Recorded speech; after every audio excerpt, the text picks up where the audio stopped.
Yo les quiero dar la bienvenida a estas cuartas conferencias que celebramos sobre educación en nuestro colegio. Me conocen, yo creo, soy Agustín Aycar, soy el director del CBS, de British School of Seville, y para mí es un honor poder abrir sus puertas para celebrar estas cuartas conferencias de educación, que en esta ocasión van sobre desarrollo emocional en los niños.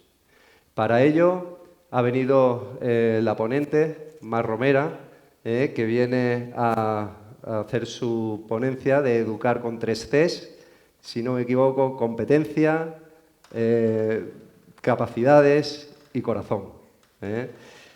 También quiero darle las gracias a don Fernando Soriano, alcalde de Bollullos de la Mitación, que desde luego para nosotros le quiero dar las gracias dobles. La primera por venir a inaugurar estas conferencias y la segunda porque sé que ha hecho un hueco importante en su agenda, porque como todo el mundo sabemos, ahora son las elecciones locales, las que estoy seguro que nos vamos a seguir viendo en los mismos ámbitos en los que estamos ahora mismo.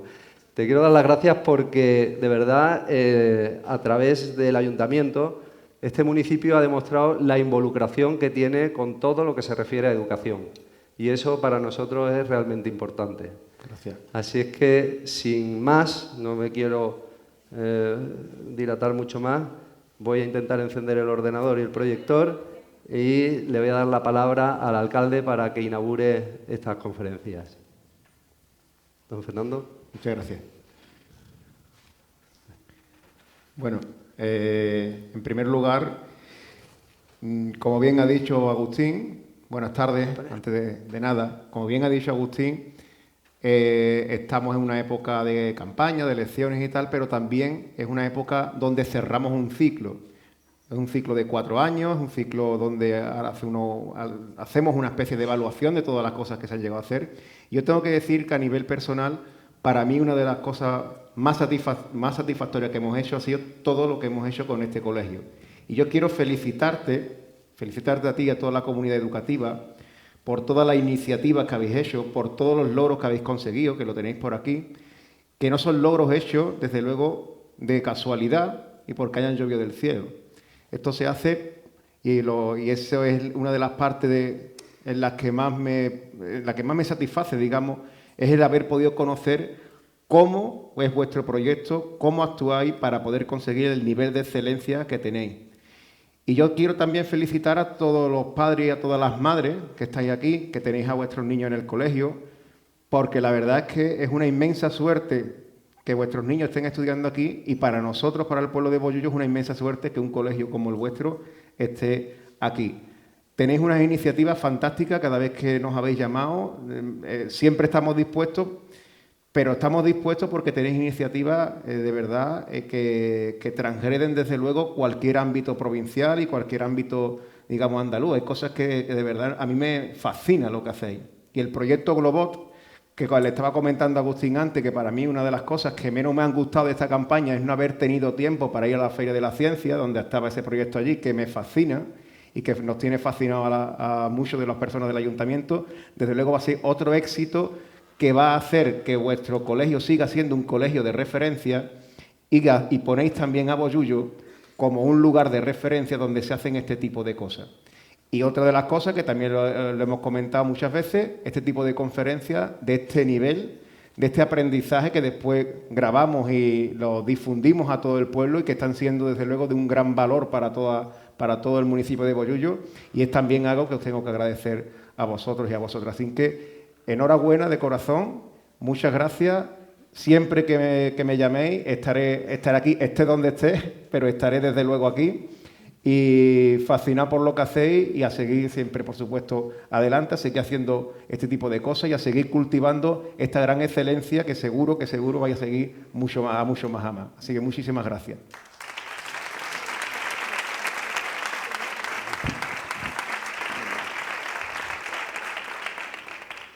Bueno, pues qué decir que darles las gracias a Fernando, que sé que es un trabajador incansable y que además que todo lo que hace lo hace por el beneficio de nuestro municipio y que además que hemos comprobado, no con las palabras, sino con los hechos, que lo que ha dicho ahora pues, es exactamente así, ¿no? El apoyo que nos da es absolutamente sincero. Bueno, hace unos días pues, me invitaron desde la Universidad de Loyola a una mesa redonda con directores de otros colegios de Sevilla. La pregunta que nos hicieron fue que cuáles debían de ser los retos a corto y medio plazo para los colegios.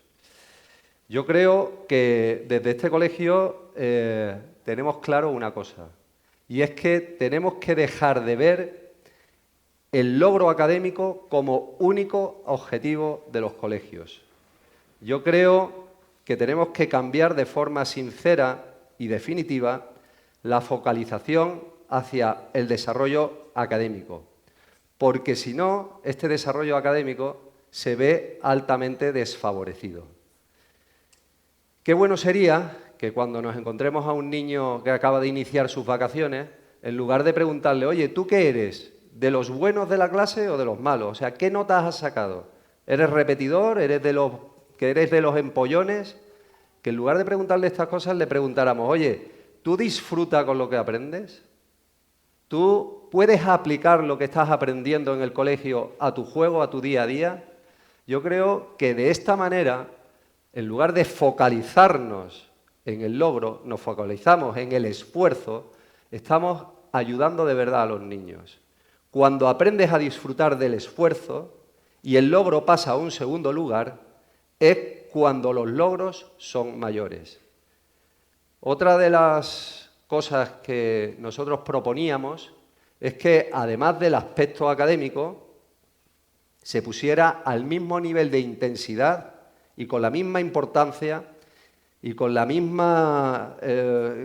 mismo nivel de trabajo otros aspectos además del académico, como pueden ser la salud, el aprender a cuidar de su propia salud, el desarrollo creativo, la madurez, el desarrollo de la madurez y, como no podía ser de otra forma, en el día de hoy, el desarrollo o la educación emocional.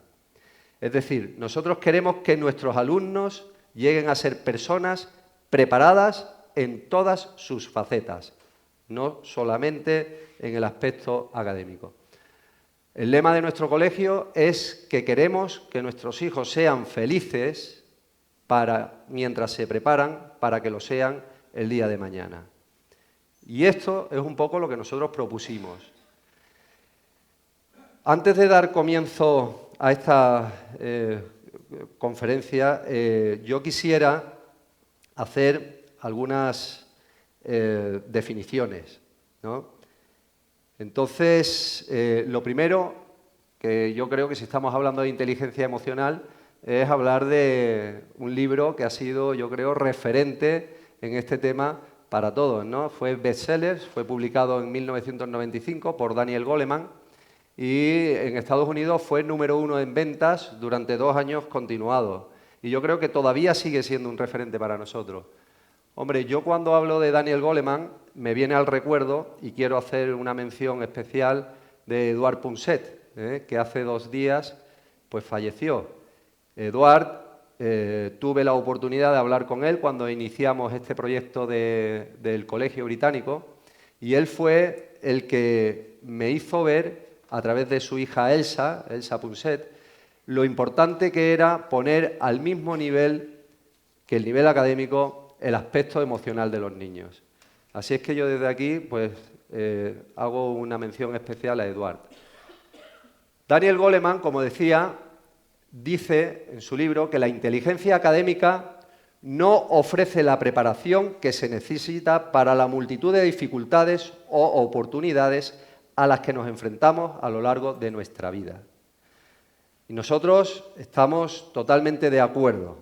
Por eso creemos que desarrollar la inteligencia emocional ayuda también a desarrollar otros aspectos como el académico incluido.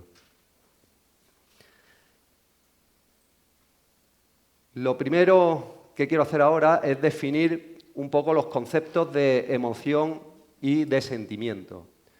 Pues yo creo que para encuadrarnos un poco en lo que vamos a hablar ahora y lo que le vamos a escuchar a la maestra, a Mar Romera. Una emoción viene del latín y viene de la palabra emovere, que es moverse, moverse hacia o moverse desde. Y una emoción es, por tanto, una reacción que tiene el cerebro, una reacción compleja, ante un estímulo. Y este estímulo puede ser tanto externo, de algo que vemos o de algo que oímos, o puede ser un estímulo interno, es decir, una imagen que internamente nos viene y que nos hace movernos, nos hace emocionarnos de alguna manera. Las emociones son reacciones fisiológicas y no son voluntarias. Es decir, la emoción, las emociones las tenemos porque sirven para la supervivencia y las compartimos con los animales. Los animales también tienen emociones, tienen la emoción del miedo para salir corriendo y no enfrentarse al peligro, por ejemplo. Las emociones son algo transitorio, no permanecen. Las emociones son energía que nos mueve a través del cuerpo y que solamente se estancan si reprimimos la emoción. Sin embargo, el sentimiento es la suma de la emoción y el pensamiento. Es decir, para que exista el sentimiento, tiene que haber pasado por un aspecto cognitivo. Un sentimiento, por tanto, se da cuando etiquetamos a la emoción y hacemos un juicio a partir de ella, acerca de ella. Los sentimientos, a cambio de las emociones, fijaos, se dan en áreas diferentes del cerebro, o sea, ni siquiera se dan en el mismo área del cerebro. Las emociones están más vinculadas con el sistema límbico, mientras que los sentimientos están más vinculados al neocórtex, que es un área que más nuevo, digamos, en la evolución. Por tanto, la diferencia que hay entre emoción y sentimiento, las emociones nos impulsan hacia la acción, o sea, en el momento que sentimos una emoción nos hace movernos para proteger nuestra supervivencia, son más intensas y duran menos tiempo. Los sentimientos duran más tiempo que las emociones y duran mientras las tengo en el pensamiento, mientras estamos pensando en ellas. Y los sentimientos se dan siempre después de las emociones. Si no hay emoción, no hay sentimiento. Yo creo que entender esta diferencia es fundamental, porque muchas veces estamos hablando de emociones cuando realmente lo que queremos decir es sentimiento. Es decir, cuando un niño viene a mi despacho porque ha sacado la mejor nota del mundo, pues viene con mucha alegría. Eso es una emoción, le impulsa a venir, a sonreír, a estar contento. Cuando sale de mi despacho y empieza a procesar lo que es de verdad haber sacado la mejor nota del mundo, pues esto le lleva a tener un sentimiento que puede ser de alegría porque diga, qué bien que he sacado la mejor nota del mundo, ahora me van a llover seguro pues propuestas, entrevistas y todo lo demás, o puede ser que se vaya diciendo, hay que ver que ya he sacado la mejor nota del mundo y ahora las siguientes notas van a ser peores seguro y van a venir todo mal y consigue tener otro sentimiento. Para eso sirve la inteligencia emocional, para modular ese pensamiento que nos hace llegar a un sentimiento que nos haga siempre avanzar. No hay emociones buenas ni malas, esto me suena, la maestra lo dice, solamente tenemos que vivirlas todas. Las emociones básicas son 6, asco, miedo, tristeza, sorpresa, alegría e ira. No están muy de acuerdo en esto, creo, pero básicamente, bueno, hay autores que dicen que efectivamente las básicas son estas 6. Todas las emociones sirven para algo, porque son, como hemos dicho antes, la respuesta fisiológica para la supervivencia. ¿Qué podemos hacer entonces? Pues lo que podemos hacer es entrar en el pensamiento que surge tras la emoción de la forma más adecuada para moldear nuestro sentimiento. Esto es lo que podemos hacer. A lo largo de mi vida he visto multitud de casos de desequilibrio emocional en los niños. Y lo que ocurre normalmente digo, porque hay niños que no les ocurre tan pronunciadamente como a otros, incluso los que tienen patologías de esquizofrenia y demás. Pero normalmente, y la experiencia que nosotros tenemos, es que cuando un niño tiene un desequilibrio emocional, ese niño sufre un atraso en su aprendizaje, normalmente.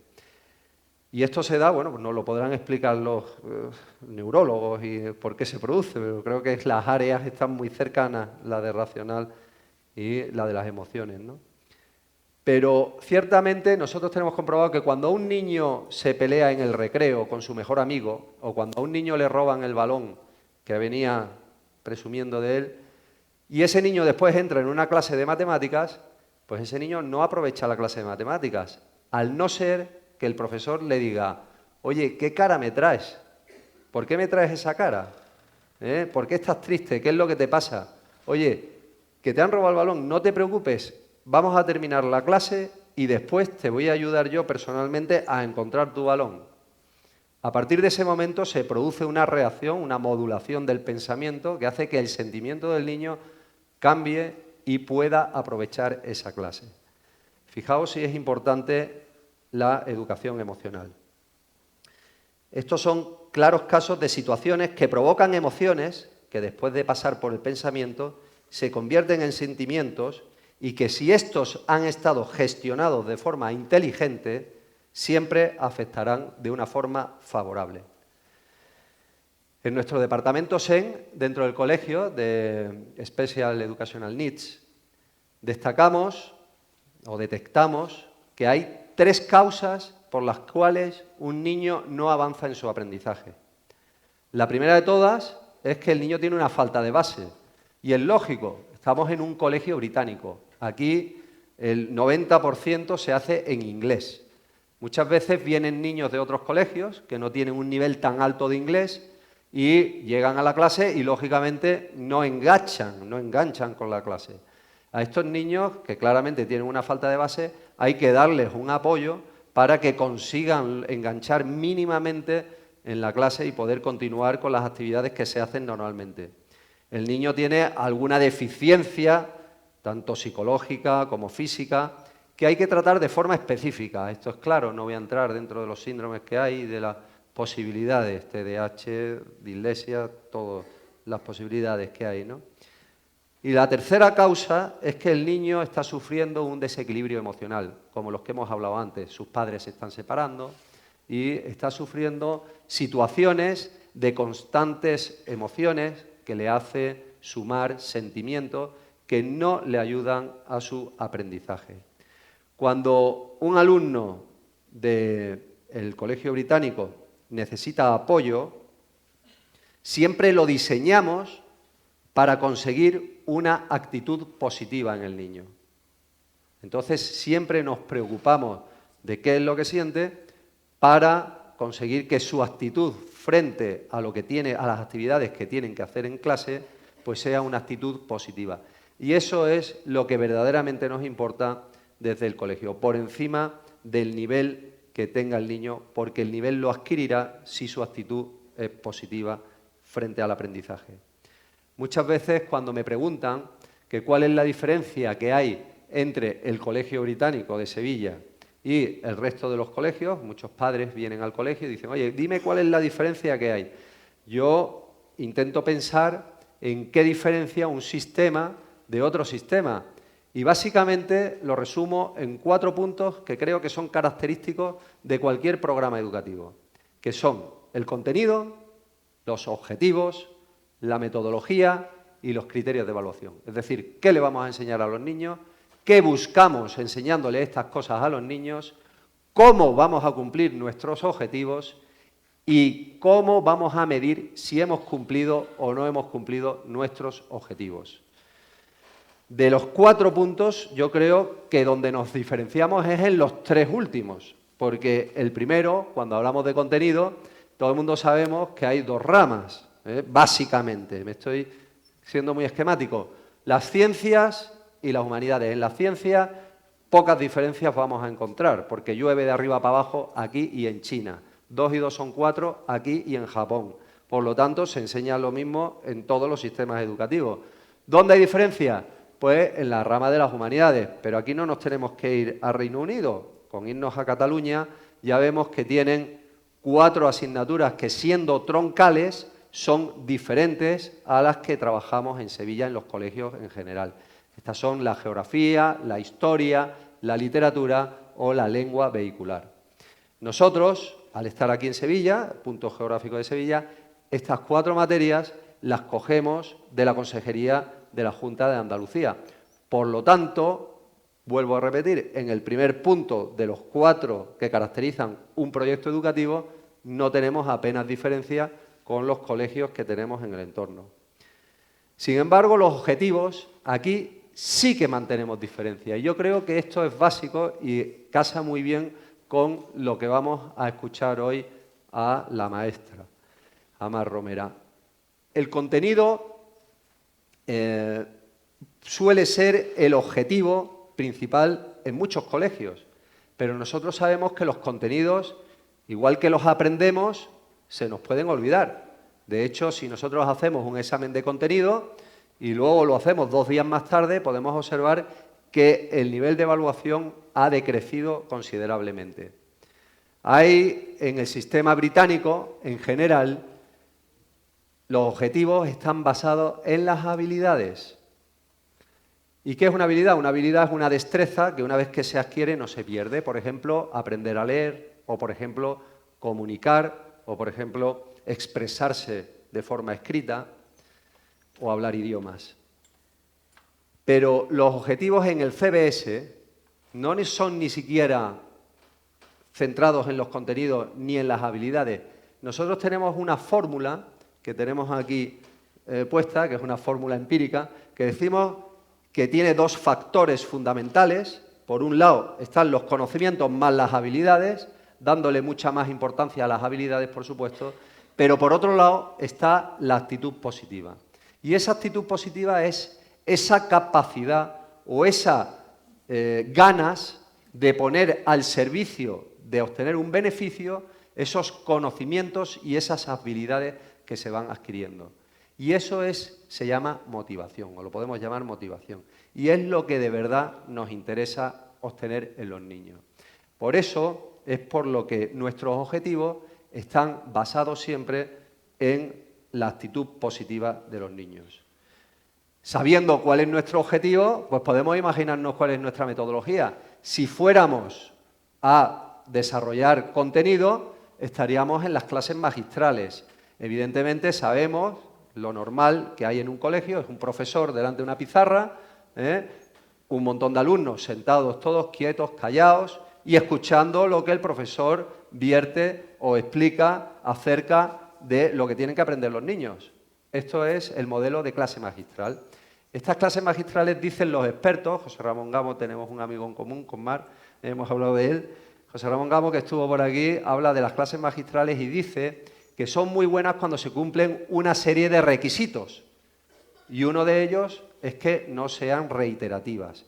Y cuando haces una clase magistral todos los días, un día detrás de otro, es imposible no hacerla reiterativa. Por lo tanto, el aprovechamiento que se tiene de las clases magistrales es muy pequeño. Cuando vas a desarrollar habilidades, tienes que utilizar la experimentación. Si quieres aprender a montar en bicicleta, lo peor que puedes hacer es traerte a Indurain que te explique cómo se monta en bicicleta. Bueno, pues cada uno hace lo que quiere como quiere. Pero yo creo que es mucho más útil para aprender a montar en bicicleta montarse en una bicicleta. Es decir, la experimentación es algo básico para desarrollar las habilidades en los niños. Y si nuestro objetivo es, sobre todo, desarrollar esa actitud positiva en los niños, el juego es lo que hemos encontrado como herramienta básica para desarrollar esta capacidad o esta actitud positiva en los niños frente al esfuerzo que tienen que realizar. La interacción es necesaria para que, primero, el profesor sepa si los niños están avanzando, están asimilando, están aprendiendo, y segundo, para que los niños, al interactuar con otros niños, están aprendiendo pues muchísimo más. Y esto es un poco lo que nosotros proponemos como metodología. ¿Y cómo son los criterios de evaluación? Lo primero que tengo que decir es que desde el CBS huimos de etiquetar a los niños. O sea, creemos profundamente que etiquetar a los niños no conduce a nada favorable para ellos. Entonces, si no conduce a nada favorable, ¿para qué los clasificamos y los etiquetamos cuando no es necesario? Pues nosotros huimos de hacer este etiquetado de los niños. Nosotros intentamos hacer evaluaciones mucho más cualitativas que cuantitativas. Efectivamente, hay momentos en los que no hay más remedios que etiquetar a los niños, o que clasificar a los niños, mejor dicho. Esto se da pues cuando los niños tienen que titular, que a nosotros nos ocurre en el CBS cuando hacen la secundaria, el graduado de secundaria o en bachillerato, o cuando los niños pues tienen que ir a aulas donde no hay suficientes plazas para todos, que entonces eso ocurre en las universidades. Tenemos que coger a los mejores para que vayan cubriendo las plazas, y a los que sean peores pues los dejamos fuera. Así de cruel es, pero tenemos que hacerlo de alguna manera. Por eso existe la clasificación. Pero las tendremos que hacer cuando estemos obligados, no cuando no sea necesario. Entonces, ¿en qué momento estamos obligados a hacerlo? Pues cuando los niños tienen 13 o 14 años. Es la primera vez que tienen que ser clasificados, tienen que hacer un examen evaluativo donde se le pondrá una nota con 2 decimales y donde dirá si ha pasado el listón o no lo ha pasado. En nuestro colegio esos exámenes se llaman IGCSE y gracias a Dios, de momento, el 100% de los niños pues parece que van pasando el listón y con buena nota. En el CBS insistimos en la necesidad de que los profesores conozcan a los niños antes de evaluarlos y antes de sancionarlos por algún motivo de conducta o por cualquier otro tipo de posibilidad. Es decir, es importantísimo que el profesor sepa con quién vive el niño, sepa si duerme bien, sepa dónde vive, sepa con quién juega, que sepa cuáles son sus referentes, cuáles son sus aficiones, porque es la única manera de luego poder darnos una ayuda a nosotros como padres cuando nos lo describa en una evaluación cualitativa o cuando proponga algún tipo de sanción o algún tipo de posibilidad para cambiar una conducta que sea disruptiva. Otro punto importante que creo que es necesario en los colegios, y estamos hablando de educación emocional, es que todo el personal del colegio, y estoy hablando de todo el personal del colegio, no solamente los docentes, sino también el personal no docente y las familias, tengamos esa alegría de estar disfrutando de nuestro esfuerzo y que eso lo transmitamos, que sepamos gestionar el pensamiento que viene tras la emoción para conseguir que el sentimiento sea lo más productivo posible para nuestra vida. Y eso se lo tenemos que transmitir con el ejemplo a los niños. No me vale que estemos dando una clase de educación emocional y que tengamos unos profesores muy buenos durante ¿cuánto tiempo? 1 hora a la semana, 2 horas a la semana, 5 horas a la semana. En secundaria, en primaria, el profesor sí está a lo mejor 20 horas a la semana con nuestro niño, 183 días, que es la mitad del año, y luego no hagamos nada más al respecto. Entonces, creo que esto de la educación emocional va, como todo, a 360 grados. Y ahora, para responder a nuestras dudas y nuestras preguntas, y yo ya me callo, que soy un pesado, pero vamos a escuchar a Mar Romera, que, bueno, creo que ella misma se define como maestra, que yo creo que es la profesión más bonita porque es la profesión que educa al resto de las profesiones. Así es que Mar Romera, maestra, licenciada en Pedagogía y Psicopedagogía, especialista en Inteligencia Emocional y presidenta de la Asociación Pedagógica Francesco Tucci, que le ha ofrecido al alcalde, estando yo de testigo, la posibilidad de hacer la ciudad de los niños aquí en Bollullo. Alcalde, aquí me estoy arriesgando yo a decirlo en público. Y autora de diversos libros dedicados a la escuela y a la infancia y a la didáctica activa. Por nosotros, Mar Romera.